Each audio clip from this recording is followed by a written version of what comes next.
Kabuliwala bye Rabindranath Tagore. Kabuliwala अपनी 5 वर्षीय बेटी मिनी का वर्णन करने वाले कथाकार के साथ खुलता है। वह 1 मिनट के लिए बात करना बंद नहीं कर सकती और इसके लिए उसकी माँ द्वारा अक्सर उसे डांटा जाता है। दूसरी ओर कथाकार सोचता है कि मिनी के शांत होने पर यह अप्राकृतिक है और इसलिए वह उससे बात करने और उसके कई सवालों के जवाब देने में बहुत समय बिताती है। एक सुबह मिनी अपने पिता के साथ चैट करती है जब वह एक साहसिक उपन्यास पर काम कर रहा होता है। वह खिड़की से बाहर देखती है और रहमत नाम के एक काबुलीवाला को स्पॉट करती है और उसे बुलाना शुरू कर देती है।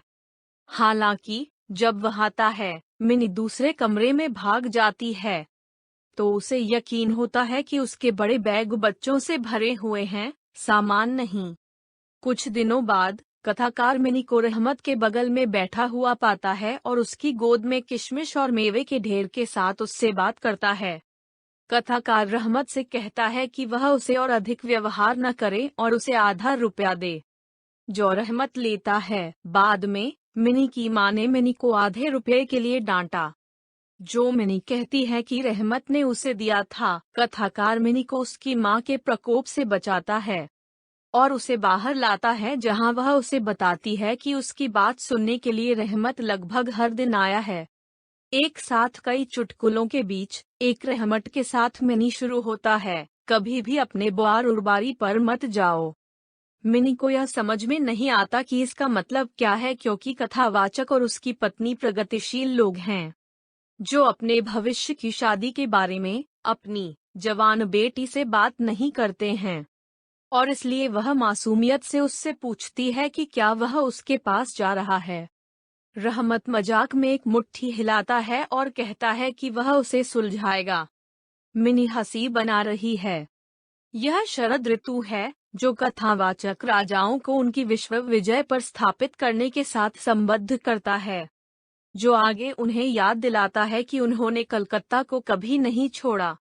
भले ही वह दुनिया का पता लगाने के लिए तरसता हो, उसके पास एक सक्रिय कल्पना है और वह अक्सर दूर की जमीनों की कल्पना करता है, लेकिन वह व्यक्तिगत रूप से निहित है और जब भी वह अपने परिचित स्थान को छोड़ता है तो वह व्यावहारिक रूप से ढह जाएगा। इस वजह से कथाकार अफगानिस्तान की रहमत की कहानियों को सुनने और यात्रा करने के लिए एक सुबह बिताने के लिए खुश है। मिनी की माँ बहुत अलग है। वह बाहरी दुनिया से डरती है और कल्पना करती है कि यह अत्यधिक खतरों से भरी है। मिनी के साथ इतना समय बिताते हुए एक पूर्ण अजनबी रहमत से नाखुश, वह कथावाचक को उस पर नजर रखने के लिए चेतावनी देती है। जब कथावाचक उसे बताता है कि चिंता की कोई बात नहीं है, तो वह मिनी के अपहरण और गुलामी में बेच दिए जाने की संभावना के बारे में बात करता है। हालांकि रहमत का आना जारी है और कथाकार उसे मिनी के साथ देखने का आनंद लेता है।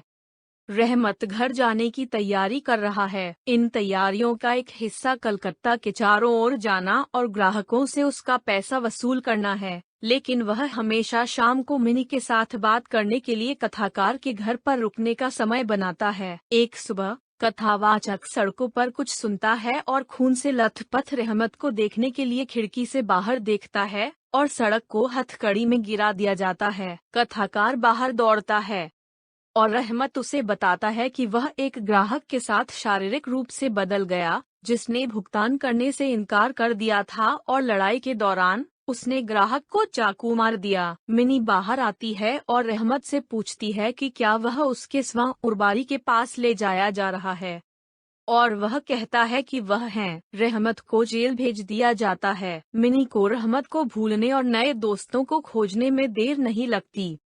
पहले दूल्हे, कोई जो घोड़ों की देखभाल करता है, के साथ और फिर लड़कियों के साथ उसकी उम्र का, वह अपने पिता के अध्ययन पर जाना बंद कर देती है और कथावाचक कहता है कि उसने उसे गिरा दिया। कुछ साल बाद कथाकार और उसकी पत्नी मिनी की शादी के दिन की तैयारी कर रहे हैं। घर चीजों को स्थापित करने वाले लोगों से भरा है और कथाकार ने अपने अध्ययन में खुद को अलग कर लिया है। रहमत अचानक आ जाता है और उस कथाकार को बताता है जिसे वह एक दिन पहले जेल से रिहा किया गया था। जो उसके अपराध के कथानक को याद दिलाता है और उसे किनारे कर देता है। कथाकार रहमत से कहता है कि वे व्यस्त हैं और उसे जाना होगा, लेकिन रहमत पूछता है कि क्या वह मिनी को देख सकता है। एक बार फिर नैरेटर उसे ब्रश करने की कोशिश करता है और रहमत उसे छोड़ने के लिए तैयार करता है, लेकिन जैसे ही वह दरवाजे से बाहर निकलता है, वह नैरेटर को मिनी को कुछ अंगूर, मेवे और किशमिश देने के लिए कहता है, जो वह उसकी पिछली दोस्ती की याद दिलाता है। कथावाचक को उनके लिए रहमत का भुगतान करने के लिए कुछ पैसे मिलते हैं, लेकिन वह भुगतान से इनकार कर देता है और कथावाचक को बताता है कि वह अपनी बेटी के साथ मन में व्यापार करने के लिए नहीं आया था।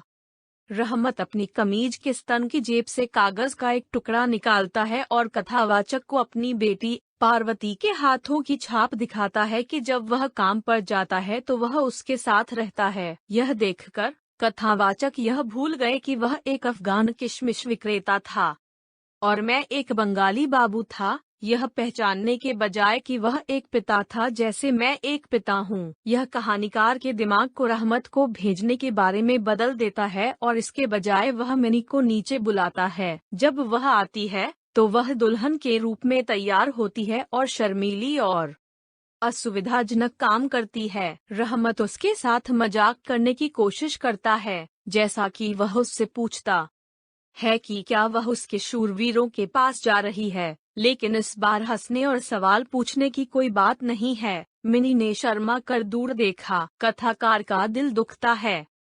जब मिनी निकलती है तो रहमत को अचानक पता चलता है कि उसकी बेटी मिनी की तरह बड़ी हो गई है और उस छोटी लड़की से अलग होगी जिसे वह एक बार जानता था। जैसा कि रहमत अफगानिस्तान और अपनी बेटी के बारे में सोचते हैं, कथावाचक कुछ पैसे निकालता है और रहमत से इसका उपयोग घर पाने के लिए करता है। वह रहमत से कहता है कि आपके धन्य पुनर्मिलन से मिनी धन्य हो जाएगी।